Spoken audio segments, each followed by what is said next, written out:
किसमें बैठ समझाते हैं? ब्रह्मा में बैठ समझाते हैं कि सुनाते हैं? ब्रह्मा में बैठ सुनाते हैं। और बाप किसमें बैठ समझाते हैं? प्रजापिता ब्रह्मा में बैठ समझाते हैं। अक्सर करके मनुष्य शांति को बहुत पसंद करते हैं। अगर कोई घर में खिटपिट होती है तो अशांति रहती है। अशांत होने से दुख भासता है, शांति से सुख भासता है। यहाँ तुम बच्चे बैठे हो तो तुमको सच्ची शांति है। तुमको कहा गया है कि बाप को याद करो और अपन को ज्योति बिंदु आत्मा समझो। आत्मा में जो आधा कल्प से अशांति है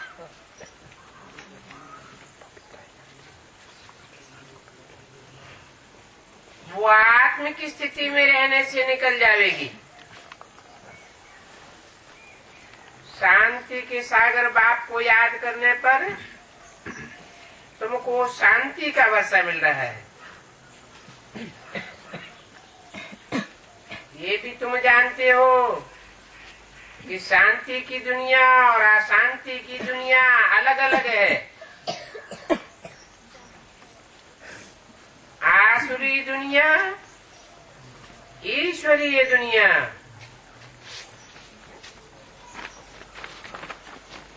सत्ययुग और कलयुग किनको कहा जाता है ये कोई मनुष्य मात्र नहीं जानते। नहीं जानते हैं तो जानवर बुद्धि ठहरे। तुम कहेंगे हम भी नहीं जानते थे। तो दुनिया में जो पैसे वाले होते हैं उनको पोजीशन वाला कहा जाता है। गरीब और साहूकार समझ तो सकते हैं ना। वैसे ही तुम ये समझ सकते हो कि ईश्वरीय औलाद और आसुरी औलाद हैं। अभी तुम मीठे बच्चे समझते हो कि हम तो ईश्वरीय संतान हैं।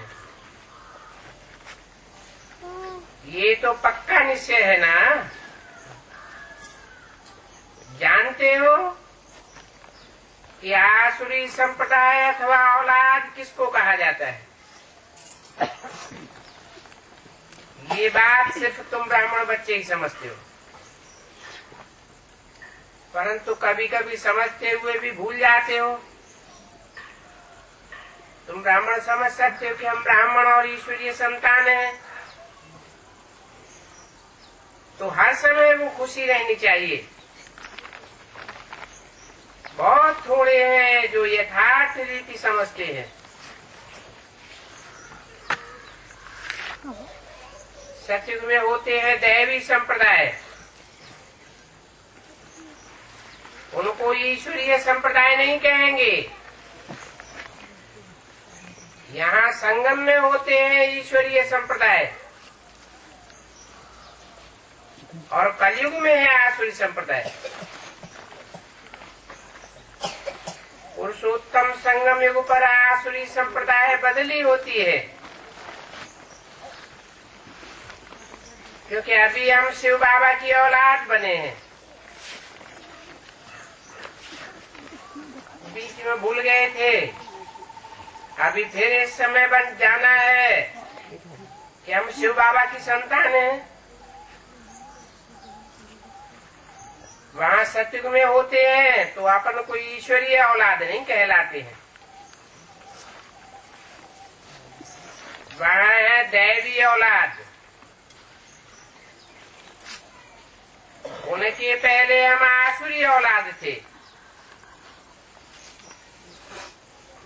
भी ईश्वरीय औलाद बने। हम ब्राह्मण ब्रह्मा कुमार कुमारी हैं, एक बाप की रचना है। तुम सब भाई बहने हो और ईश्वरीय औलाद हो। तुम जानते हो कि हमको बाबा से राज्य मिल रहा है।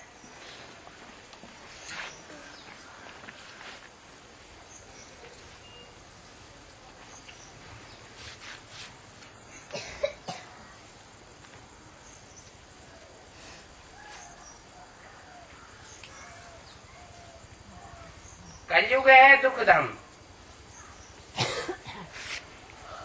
तुम संगम की ब्राह्मण ये बात जानते हो। कलयुगी घर में, कलयुगी दुनिया में है, एक ही घर में बाप कलयुगी और बच्चा सतयुगी बन रहा है, क्योंकि ईश्वरीय औलाद बना है। यूं तो हम सब आत्माओं का बाप परमात्मा है, ये भी जानते हो। बाबा स्वर्ग की स्थापना करते हैं, वो रचयिता है, नरक का क्रिएटर तो नहीं है।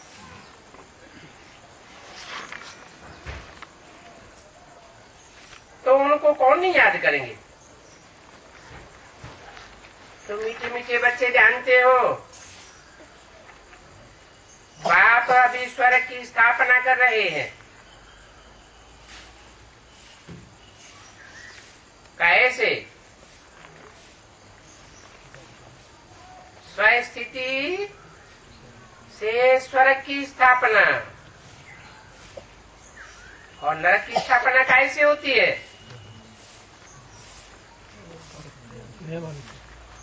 देहभान, नर में होता है देहभान, तो नरक बनाता है। तो स्वर्ग स्थापन करने वाला बाप स्वस्थिति में सदा रहने वाला है। वो हमारा बहुत मीठा बाप है। हमको 21 जन्मों के लिए स्वर्गवासी बनाते हैं। इससे जास्ती मीठी वस्तु कोई होती नहीं है। तो ये समझ रखनी चाहिए कि हम ईश्वरीय औलाद हैं। हमारे में कोई ऐसा आसुरी नहीं होना चाहिए। अपनी उन्नति करनी है, क्योंकि समय बाकी थोड़ा है, उसमें गफलत नहीं करनी चाहिए, भूल नहीं जाना है। ये भी देखते हो कि बाप सन्मुख बैठा है, जिनकी हम औलाद हैं। हम ईश्वर बाप से पढ़ रहे हैं। दैवी औलाद बनने के लिए तो कितनी खुशी होनी चाहिए। आधा समय हम आसुरी संप्रदाय रहे, बहुत दुख उठाए, विषय सागर में गोता खाया, जहर पिया। जहर पीने से दुख होता है, अमृत पीने से सुख होता है। अभी तुम जानते हो कि हम तो ईश्वरीय औलाद हैं। ईश्वर बाप आया है बच्चों को ले जाने के लिए। बाबा सिर्फ कहते हैं कि मुझे याद करो तो विकर्म विनाश हो जाएंगे।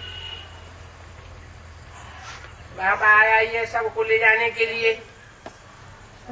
जितना याद करेंगे उतने विकर्म विनाश होंगे। तो देखो, बाप को ऐसे याद करो जैसे कि कन्या की सगाई होती है। तो जैसे याद बिल्कुल कन्या के दिल में छप जाती है,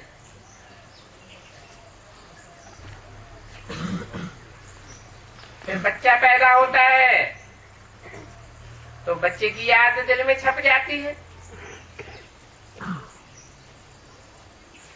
याद तो स्वर्ग में भी छप जाती है, नरक में भी छप जाती है। बच्चा कहेगा कि हमारा बाप है, परंतु अभी तो ये बेहद का बाप है, जिससे स्वर्ग का वर्षा मिलता है। तो उनकी याद छप जानी चाहिए। जैसे ज्ञान काल में याद छप जाती है, अपन को आत्मा समझ और बाप को याद करना है। बाबा से हम भविष्य की जन्मों का फिर से बदला ले रहे हैं।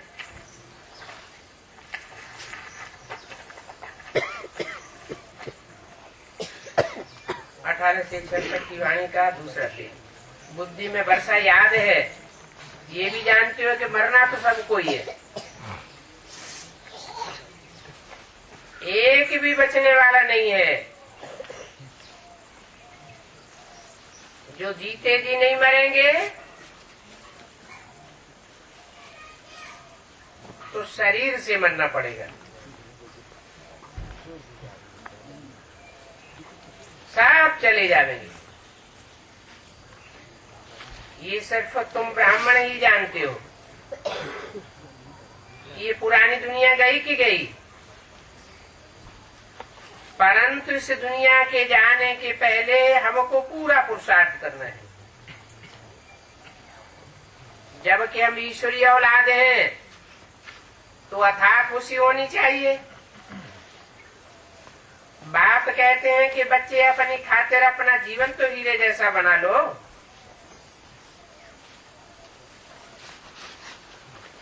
वो है डीटी वर्ल्ड और ये है डेविल वर्ल्ड। सत्य में देखो कितना अथाह सुख रहता है, और वो अथाह सुख बाप ही आकर के देते हैं। यहाँ तुम बाप के पास आते हो, परंतु यहाँ तो नहीं बैठ जावेंगे, और ऐसे भी नहीं कि सब इकट्ठे ही रहेंगे, क्योंकि तुम तो बेहद के बच्चे हो। वो आसुरी औलाद हैं। वो 5 होंगे, 50 होंगे, 60 होंगे, 100 होंगे। निजाम को 500 रानियां थी, फिर बच्चे भी उनको इतने होंगे। यहाँ तो तुम बहुत थोड़े आते हो और बहुत ही उमंग से आते हो। सोचते हुए हम जाते हैं बेहद के बाप के पास। हम ईश्वरीय औलाद हैं, गॉड फादर के बच्चे, तो हम क्यों नहीं स्वर्ग में जाने की चाहिए। गॉड फादर है तो जरूर स्वर्ग का रचयिता है। हेवनली गॉड फादर कहा जाता है। तो अभी तुम्हारी बुद्धि में वर्ल्ड की हिस्ट्री ज्योग्राफी है। जानते हो कि हेवनली गॉड फादर हमको वहां ले जाने के लायक बनाए रहे हैं। कल्प कल्प 5000 वर्ष बाद पढ़ाते हैं, और एक भी मनुष्य नहीं है जिनको ये पता हो कि हम एक्टर हैं और गॉड फादर के बच्चे हैं। तो हम दुखी क्यों हैं? दुखी हैं उससे क्या साबित होता है कि हम अभी भी गॉड फादर के बच्चे नहीं बने हैं। आपस में लड़ते क्यों हैं? हम आत्माएं तो सब बर्दाश्त हैं। ब्रह्मा कुमार कुमारी आपस में भाई बहन हैं, फिर लड़ना झगड़ना क्यों होना चाहिए? इसका मतलब अभी भी देवान आता है। पक्के बच्चे नहीं बने हैं। आत्मा मैली हो गई है ना। लड़ाई का मैदान होता है तो मैले होते हैं।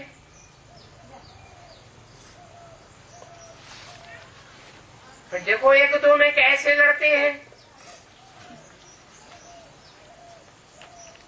है लड़ाई लड़ने वालों के समान कोई खौफनाक होगा क्या? सारे शहर पर बम फटेंगे और खत्म हो जाएंगे। हम बच्चों बच्चों में भी अगर कोई आपस में लड़ाई लड़ते हैं, मनमुटाव करते हैं, तो समझना चाहिए हम ईश्वरीय औलाद हैं या आसुरी औलाद हैं। उनको कहा जाता है असुर।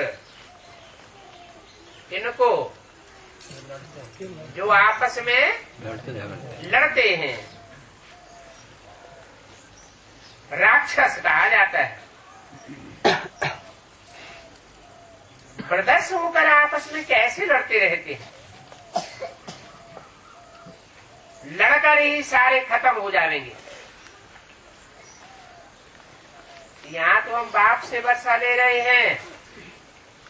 ब्रदर्स को आपस में कभी मूत पलीती नहीं बनना चाहिए,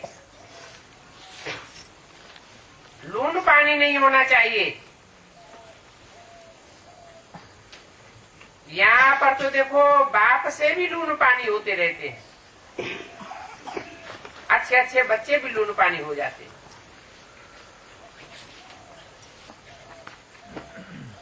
उनके अगर नाम सुनावे तो हैरान हो जाओ, माया कितनी जबरदस्त है।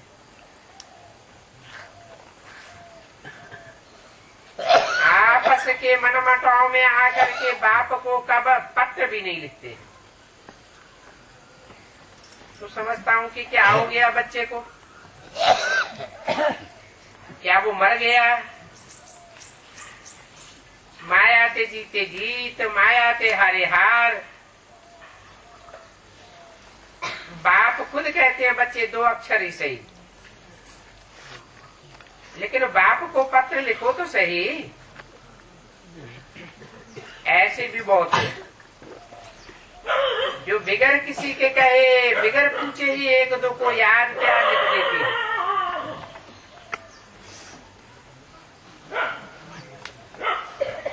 एक दो को याद प्यार लिखेंगे, पत्र लिखेंगे, बाप को नहीं लिख सकते। अरे बाप तो कहते हैं मेरे को पत्र लिखो, एक दो में एक दूसरे को पत्र लिखते हो। अब उसने तो कहा नहीं कि मेरे को पत्र लिखो। ऐसे ही एक दो का नाम लिखने की टेव पड़ गई है, तो लगाओ तो साबित हो जाता है। जो अच्छे अच्छे बच्चे हैं वो बाप को याद पड़ते हैं। बाप कितना लव करते हैं बच्चों से, और बाप के पास तो सिवाय बच्चों के और कोई है भी नहीं जिनको याद करें। तुम्हारे लिए तो बहुत है, तुम्हारी बुद्धि इधर उधर जाती है, धंधे आदि में बुद्धि जाती है, और बाप को तो सिवाय बच्चों के और कोई धंधा नहीं है। तुम अनेक बच्चों के अनेक प्रकार के धंधे हैं,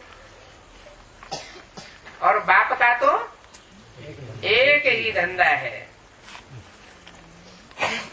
हम तो आए ही हैं बच्चों को स्वर्ग का वारस बनाने के लिए।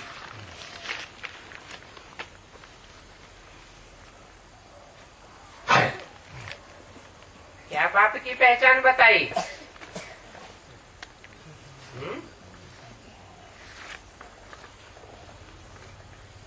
पहचान बताई? जब ज्ञान क्या सदैव स्वर्ग जाऊंगा। बच्चों के अनेक प्रकार के धंधे हैं, और बाप का तो एक ही धंधा है। बच्चे अनेकों को याद करते हैं, नाना चाचा मामा काका ताऊ, और बाप को बच्चों की सिवाय कोई दूसरा संबंध नहीं है। तो हम तो आए ही हैं बच्चों को स्वर्ग का वारस बनाने के लिए। ये भी बाप की पहचान का पॉइंट है। ये भी तुम बच्चे समझते हो। वो गीता पढ़ने वाले तो कुछ भी नहीं समझते।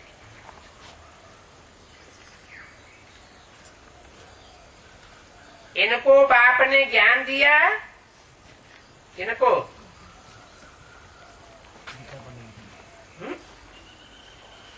ब्रह्मा को, इनको माना ब्रह्मा को बाप ने ज्ञान दिया। कैसे दिया? साक्षात्कार करा के इनको बाप ने ज्ञान दिया, तो भक्ति की गीता एकदम फेंक दी। किसने? समझा? इनमें तो सब झूठ है।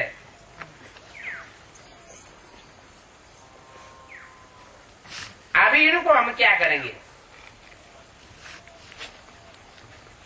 झूठे मनुष्य ने बैठ झूठी बातें लिख दी हैं। बेहद के बाप की प्रॉपर्टी से तो तुम बच्चे हो। गॉड फादर है ना, तो सभी आत्माएं इनकी प्रॉपर्टी है। माया ने छीछी बना दिया है। अभी फिर बाप गुलगुल बनाने आया है। तो बाप कहते हैं मेरे तो तुम ही हो और तुम ही पर हमारा मोह है।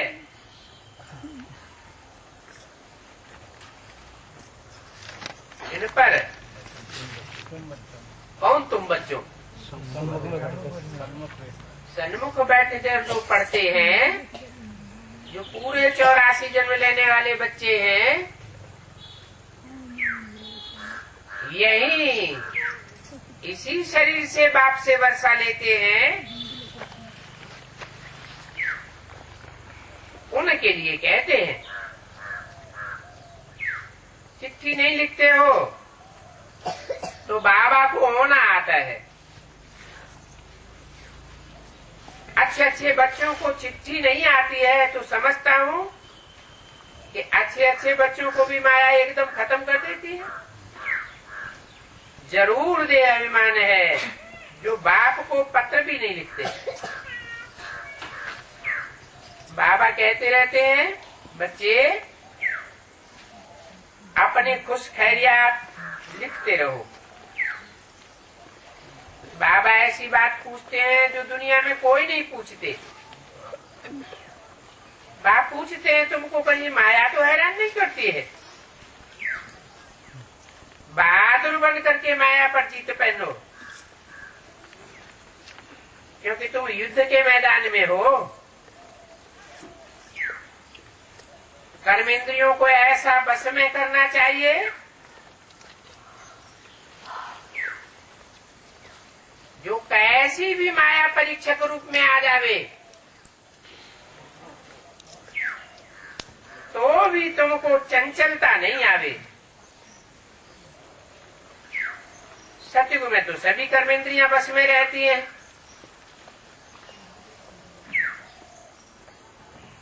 न मुख की, न कान की, न हाथ की कोई चंचलता की बातें होती है।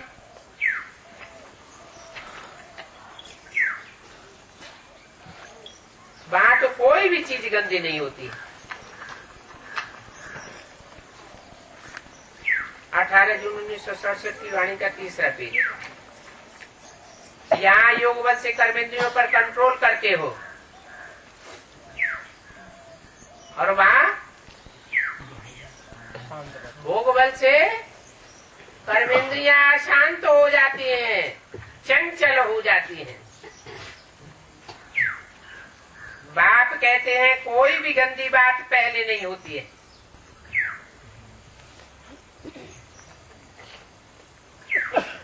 पहले मनसा में आता है, फिर बात वाचा में आती है, फिर कर्मेंद्रियों में आती है।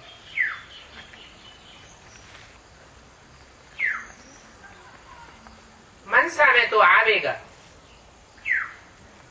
63 जन्मों का हिसाब किताब है। सूट शूटिंग की रील में तो आवेगा, परंतु कर्मेंद्रियों को वश में करना है और अच्छी रीति पुरुषार्थ करना है, क्योंकि अभी समय बहुत थोड़ा है। गायन भी है, बहुत गई, थोड़ी रही, थोड़ी की भी थोड़ी रही।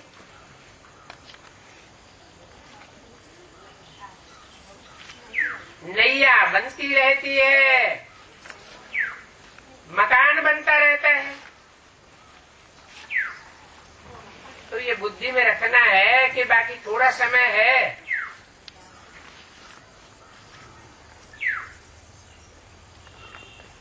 एक तुम्हारी नैया पार जावेगी,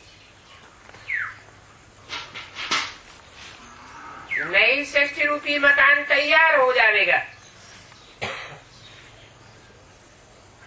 इस दुनिया में हद की बात और बाप सुनाते हैं बेहद की बात। ये भी तुम बच्चों को समझाया है। उन घमंडियों का है साइंस का बल और तुम्हारा है साइलेंस का बल।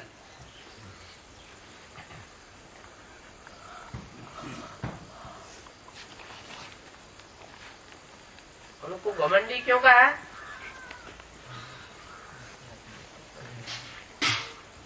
क्योंकि वो जो भी बल दिखाते हैं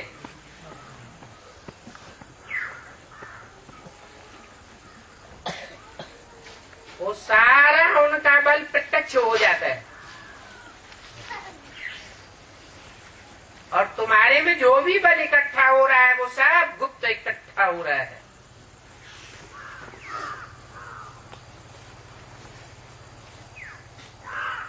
तुम्हारी है गुप्त तरकीब, वो घमंड में आकर के प्रत्यक्ष करते हैं।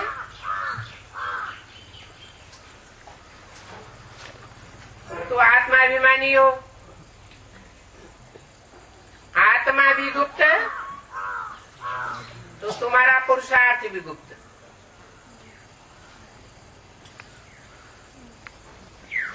तो उनका भी बुद्धि का बल और तुम्हारा भी बुद्धि का बल है।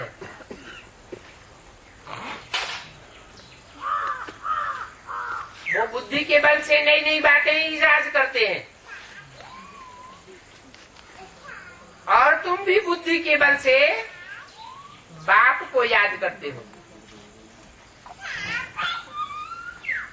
वो बुद्धि के बल से कितनी इन्वेंशन निकालते रहते हैं। अभी तो ऐसे ऐसे बम्स निकालते रहते हैं कि कहते हैं हम वहां बैठे ही बैठे बम्स छोड़ेंगे तो सारा का सारा शहर खत्म हो जाएगा।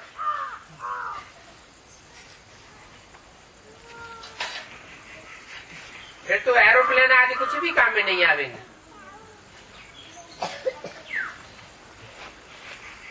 तो वो है उनकी साइंस की बुद्धि। कैसी बुद्धि है? विनाशकारी या निर्माणकारी? विनाशकारी बुद्धि है। और तुम्हारी है निर्माण बुद्धि। तुम्हारी साइलेंस की बुद्धि है। वो विनाश के लिए निमित्त बनते हैं और तुम अविनाशी पद पाने के लिए निमित्त बनते हो। ये सब बातें समझने की बुद्धि चाहिए कि तुम कैसे ईश्वरीय औलाद हो और वो कैसे आसुरी औलाद है। देखो बाप कितना सहज रास्ता बताते हैं। बल कितनी भी अहिल्याएं हो, कुब्जाएं हो, सिर्फ 2 अक्षर ही याद कराना है। क्या अहिल्याएं मना है? अहि ले आ। क्या ले आ? सांप को पकड़ के बाप की सभा में ले आई जानती है कि ये विकारी बुद्धि है, इसमें चंचलता भरी हुई है, परंतु मोह लग जाता है, अटैचमेंट हो जाता है, तो उस सर्प का कल्याण करने में बुद्धि लग जाती है। अपना कल्याण हो या ना हो,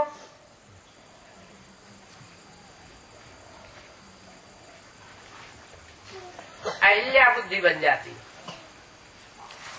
सांप लग जाता है, पत्थर बुद्धि बन जाती। ऐसी जो पत्थर बुद्धि बनती है, उनकी पत्थर बुद्धि में ईश्वरीय ज्ञान ठहरता नहीं। एडवांस नॉलेज बैठती नहीं, भले सारी मुरली के पॉइंट हिफ्ज कर लेंगे,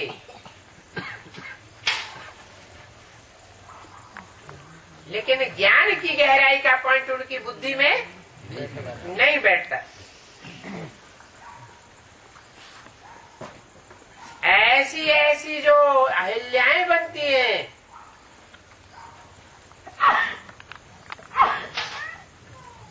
और कुब्जाएं बनती हैं।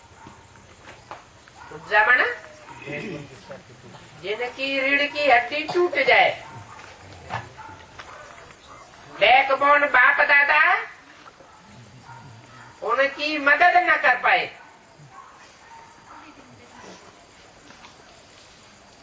बाप का ही दिल तोड़ देती है, तो बाप उनकी मदद क्या करेगा? दिल से उतर जाते हैं।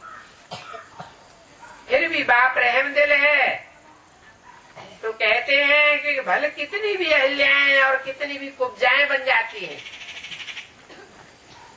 फिर भी अगर वो 2 अक्षर प्यार से याद करें, बाबा, तो बाप और वर्षा प्राप्त हो जाता है। फिर जितना जो याद करे, और संग तोड़ एक बाप को याद करना।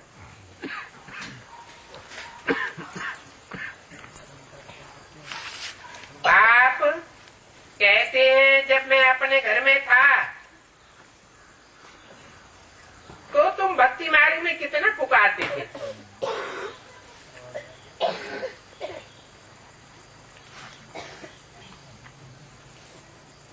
और अभी मैं आया हुआ हूं,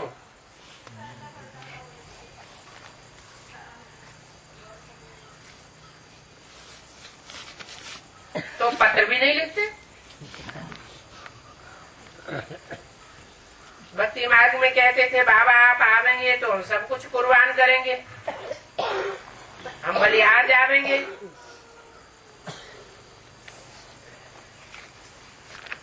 ये हुआ जैसे कि करणी घोर।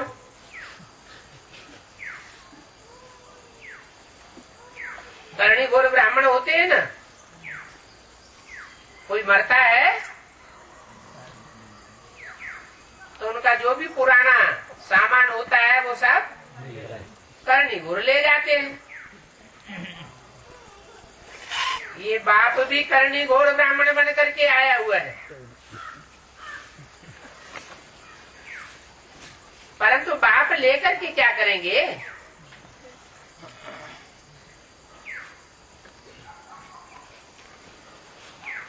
जीते जी मरते नहीं है।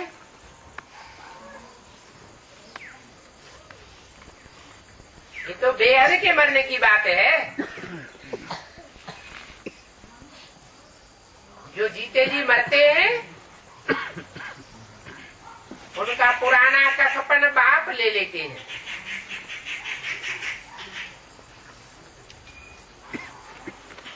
तुमको समझना चाहिए कि तुम इनको तो नहीं देते हो, इनको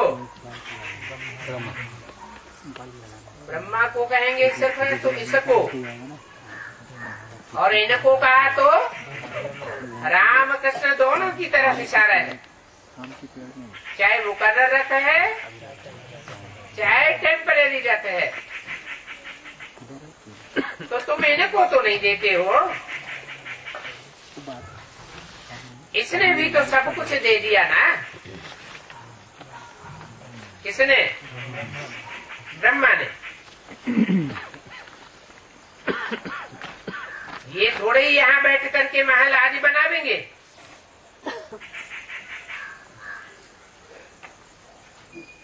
ये सब शिव बाबा के लिए है, बुद्धि में रहता है। उनके ही डायरेक्शन से हम कर रहे हैं।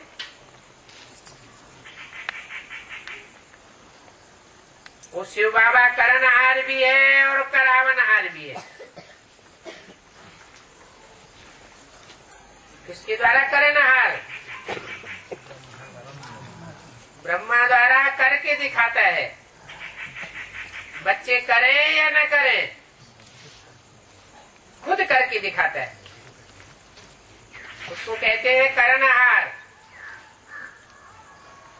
और फिर बाप करावनहार भी है।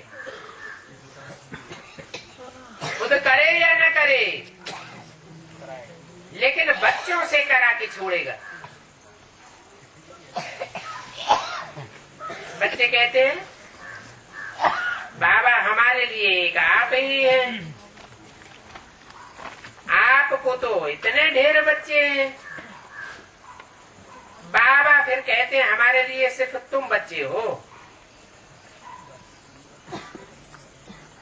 तुम्हारे लिए तो बहुत है। कितने देह के संबंधों की जड़ी लगी हुई है। कितने देह के संबंधी याद आते हैं। और मेरे को तो कोई देह का संबंधी है ही नहीं। मिट्टी मिट्टी बच्चों को बाप कहते हैं जितना हो सके याद करो और सबको भूलते जाओ।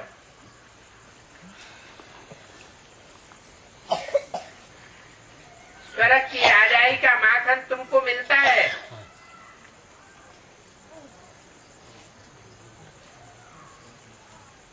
तो जरा ख्याल तो करो,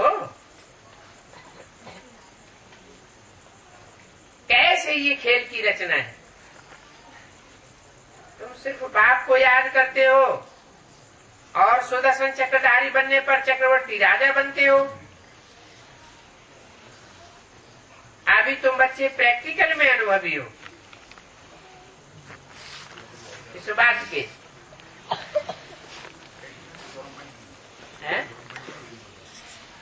सुदर्शन चक्रधारी बनने के जितना जितना सुदर्शन चक्र घुमाते जाते हो उतना स्वार्थात आत्मा के 84 जन्मों का दर्शन करते जाते हो।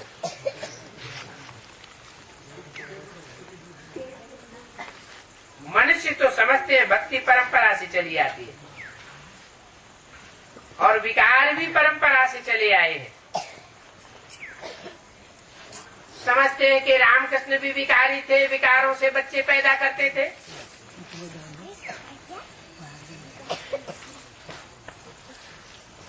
अरे देवताओं को तो निर्विकारी कहा जाता है। लक्ष्मी नारायण की महिमा करते हैं तुम सर्वगुण संपन्न संपूर्ण अहिंसक मर्यादा पुरुषोत्तम। देवताओं में विकार कहाँ से आए? देवताओं में विकार होते तो उनकी पूजा क्यों करते हैं? वो समझते हैं राम सीता को भी बच्चे हैं। अरे हाँ बच्चे तो हैं, परंतु वो श्रेष्ठाचारी औलाद है। कौन? जो बच्चे होते हैं देवताओं के, वो श्रेष्ठाचारी औलाद होते हैं और तुम तो भ्रष्टाचारी औलाद हो। उनको कहा जाता है संपूर्ण निर्विकारी।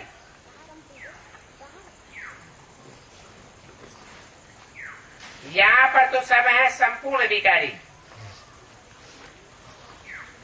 एक दो को गालियां देते रहते हैं, वहां थोड़ा ही कोई किसी को गालियां देगा। अभी तुम बच्चों को श्री श्री की मत मिलती है, तुमको श्रेष्ठ बनाते हैं ना। अगर बाप का कहना नहीं मानेंगे तो फिर बाप तुमको श्रेष्ठ थोड़े ही बनावेंगे। श्रेष्ठ किनको बनावेंगे?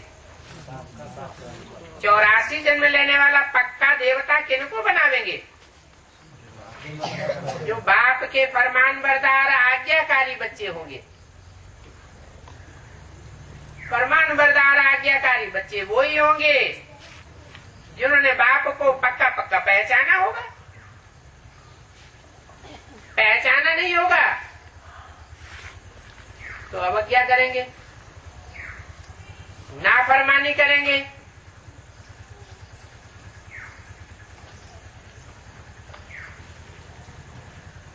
तो सपूत बच्चे जो होंगे वो तो फौरन मानेंगे,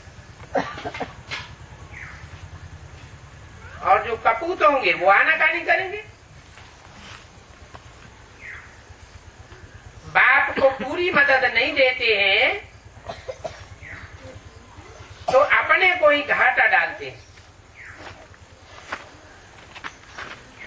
बाप कहते मैं कल्प कल्प आता हूँ, कितना पुरुषार्थ करवाता हूँ और कितना तुमको खुशी में ले आता हूँ। तुम फिर से बेहद के बाप से वर्षा ले रहे हो। इस बात में कोई गफलत तो नहीं करनी चाहिए, परंतु माया गफलत करावेगी। परंतु बार बार माया के फंदे में नहीं फंसना चाहिए।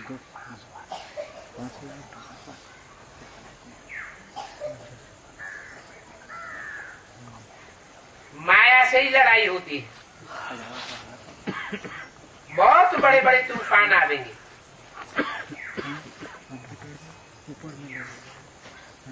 उसमें भी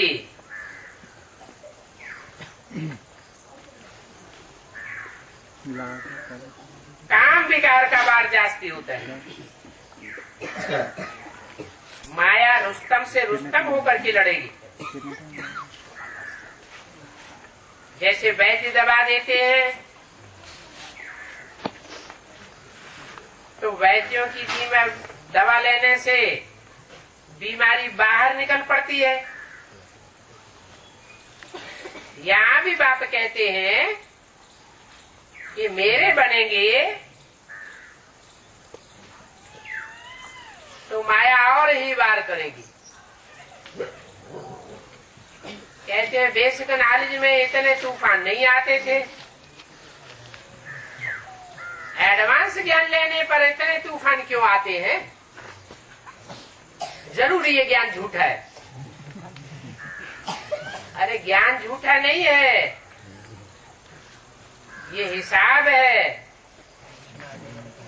जितना रुस्तम बनेंगे माया रुस्तम बन करके लड़ाई लड़ेगी। तूफान आवेंगे, परंतु इसमें तो बुद्धि की लाइन क्लियर चाहिए।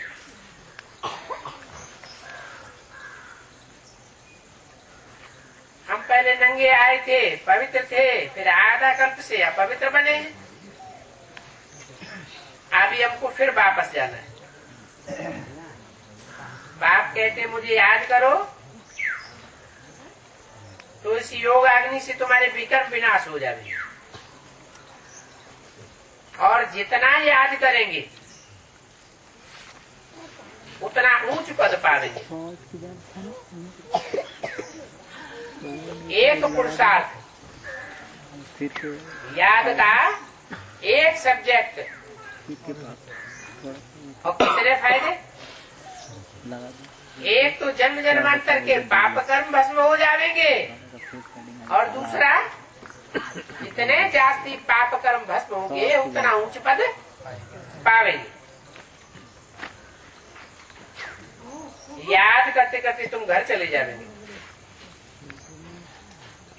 अभी वो जिस्मानी यात्रा की बक बंद करो। जिस्मानी यात्राओं में बुद्धि नहीं जानी चाहिए। जिस्मानी यात्रा में और रूहानी यात्रा में क्या फर्क है? जिस्मानी यात्रा में पुजारी पंडित जिस्म को भगाते रहते हैं और रूहानी यात्रा में जिस्म को भगाने के लिए कोई प्रयत्न नहीं करना पड़ता कि पैसे इकट्ठे करो, चंदा इकट्ठा करो,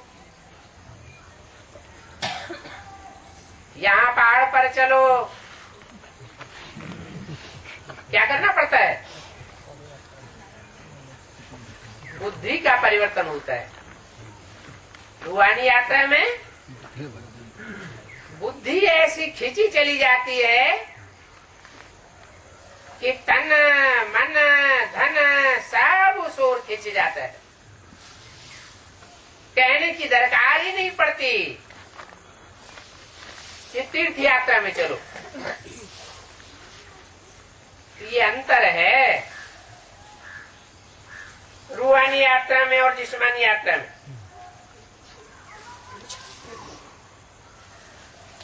जिस्मानी यात्रा का आधार है शास्त्र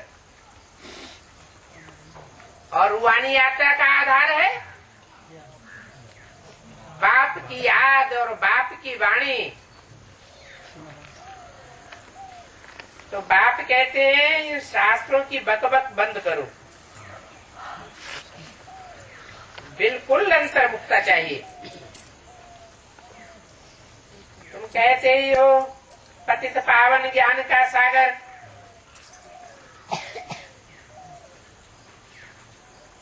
क्या पतितों को पावन तो बनाता है? कैसे बनाता है? हैं? द्वापर युग से पतित बने, पतित बनाने वालों ने पतित बनाया। क्या किया है? अरे ऊपर से धर्म पिताएं आते हैं या कोई भी आत्माएं आती हैं तो जबरन आकुपाई करती है, कमजोर में प्रवेश कर जाती है।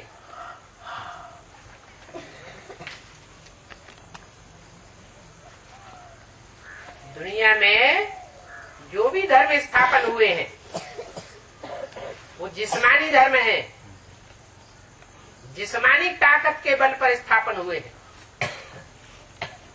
और ये तो तुम्हारी रूहानी बात है। पतित पावन ज्ञान का सागर है। ज्ञान सुना करके तुम्हारी बुद्धि को अपनी ओर आकर्षित कर लेता है। सुख का सागर है, दुख देने की तो बात ही नहीं। वो मुसलमान होते हैं, जबरन धर्म परिवर्तन कर देते हैं। मानो तो मानो, नहीं मानो तो तलवार के घाट उतार देते हैं। यहाँ तो बाप तुमको ज्ञान तलवार देते हैं, रूहानियत की तलवार है। ज्ञान के पॉइंट सुनाते जाओ। कोई के साथ जबरदस्ती नहीं करनी है कि तुम ज्ञान में चलो। तुम इस रास्ते पर क्यों नहीं चलते? अक्सर करके देखा जाता है माताएं बहुत जोर देती है, हमारे ज्ञान में चलो। ये जोर देने की बात नहीं है, रूहानी प्यार दिखाना है, ज्ञान की भू भू करते रहना है। ज्ञान को भी बल कहा जाता है।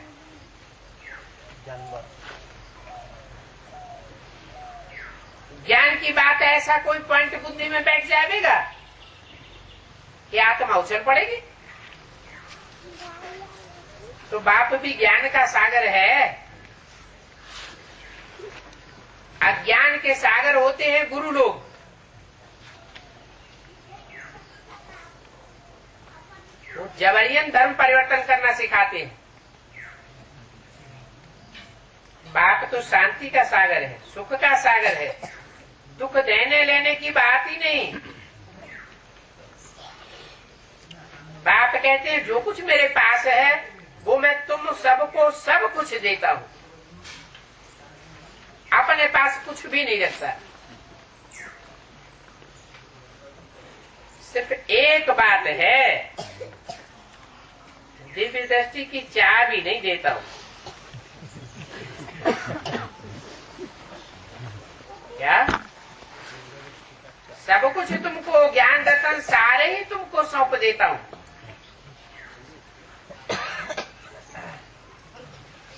बुद्धि विलास की कोई चीज अपने पास नहीं रखता,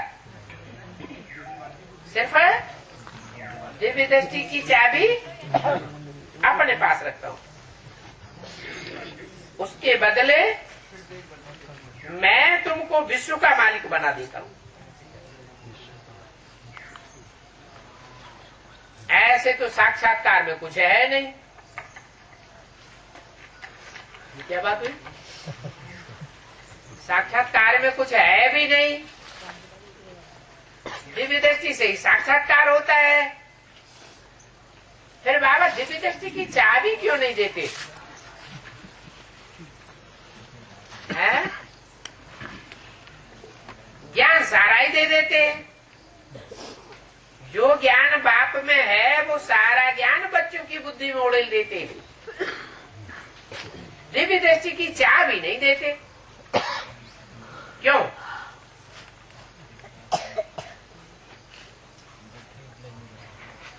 तीस 67 की वाणी का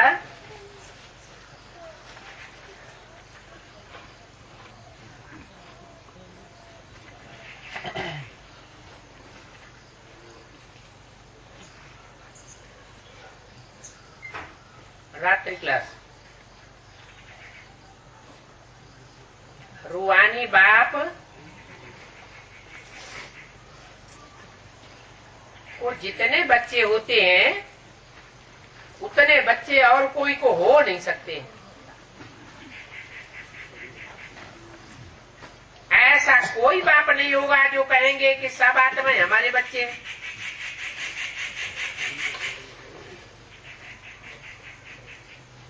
हम सब ब्रदर्स हैं। अभी तुम बच्चे जानते हो कि हम भाई भाई भी हैं और प्रजापिता ब्रह्मा की औलाद होने से भाई बहन भी है। भाई बहन कब है? जब प्रजापिता ब्रह्मा की औलाद है। और भाई भाई कब है?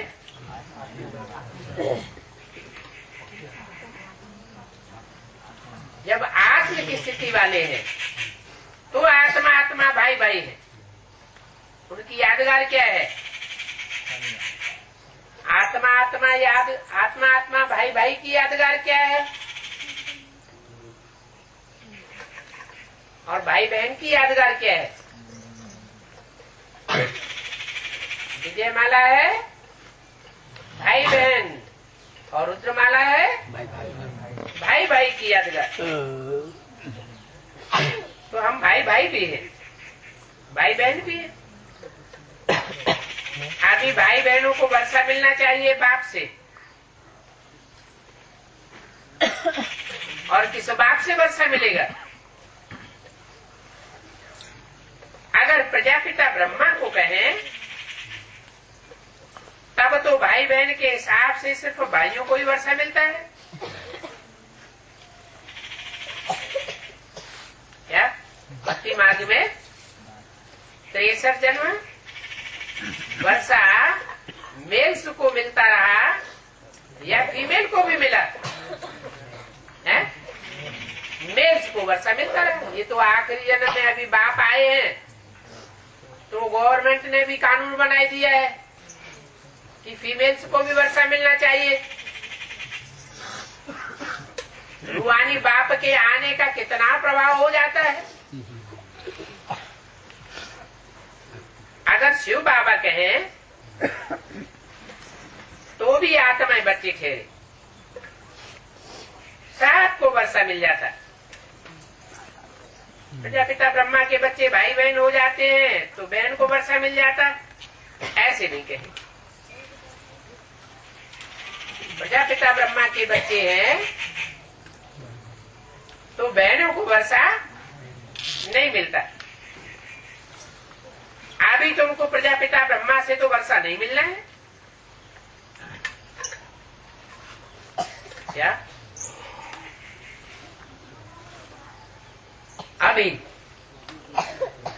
अभी तुमको प्रजापिता ब्रह्मा से वर्षा नहीं है, अभी नहीं है, फिर होगा कभी कि नहीं?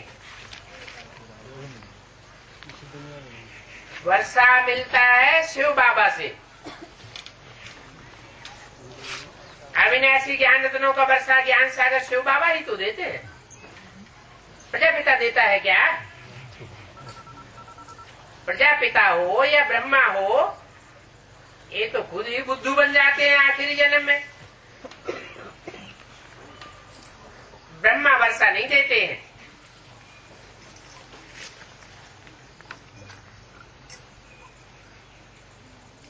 सभी को बेहद के बाप से वर्षा मिलता है,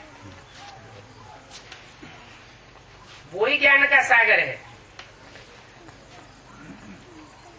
ब्रह्मा कोई ज्ञान का सागर नहीं है। अरे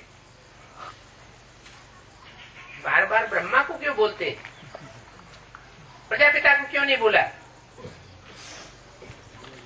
ब्रह्मा वर्षा नहीं देते हैं, ब्रह्मा ज्ञान का सागर नहीं है।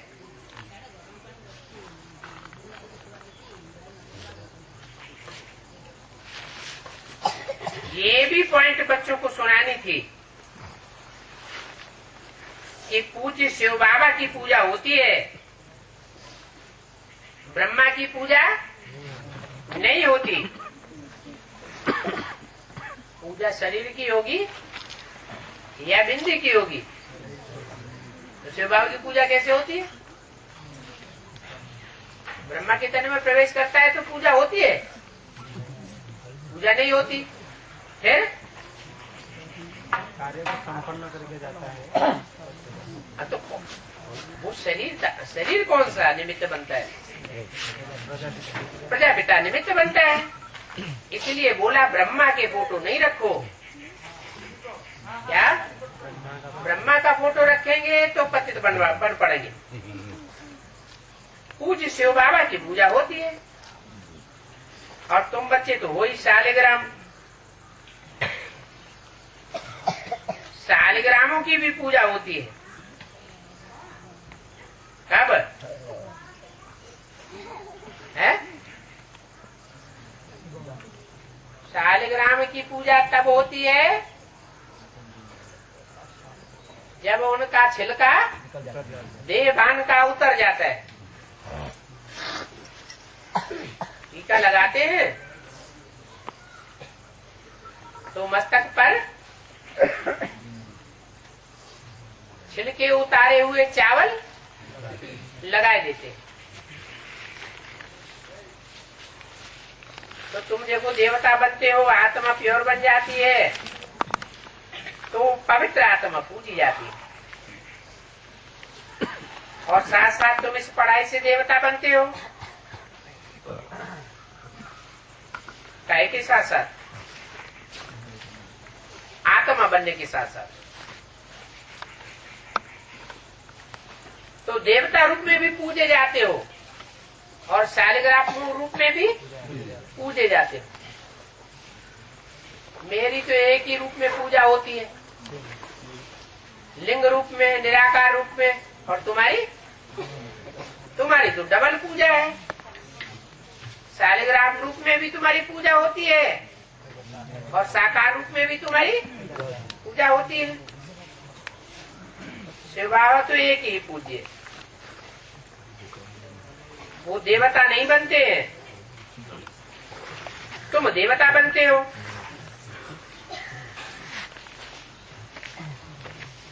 तो शिव बाबा को फायदा है या तुमको फायदा? तुमको फायदा। हम देवता बनते हैं, फिर असुर कौन बनता है? तो फायदा घाटे में बदल जाता है। जो बाबा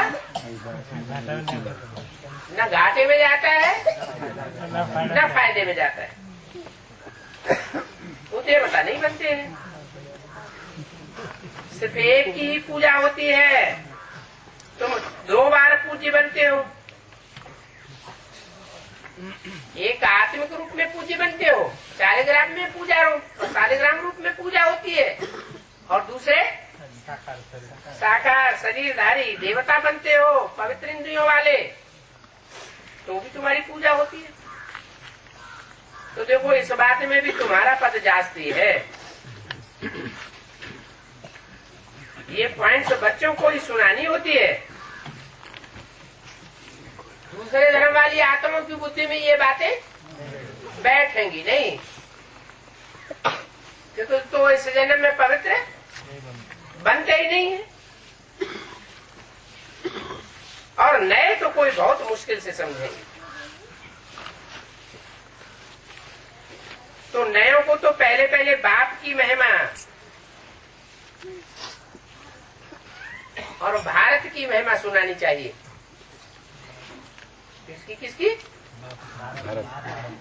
बाप की महिमा, बिंदु बिंदु आत्माओं का बाप कौन है, और भारत कौन है।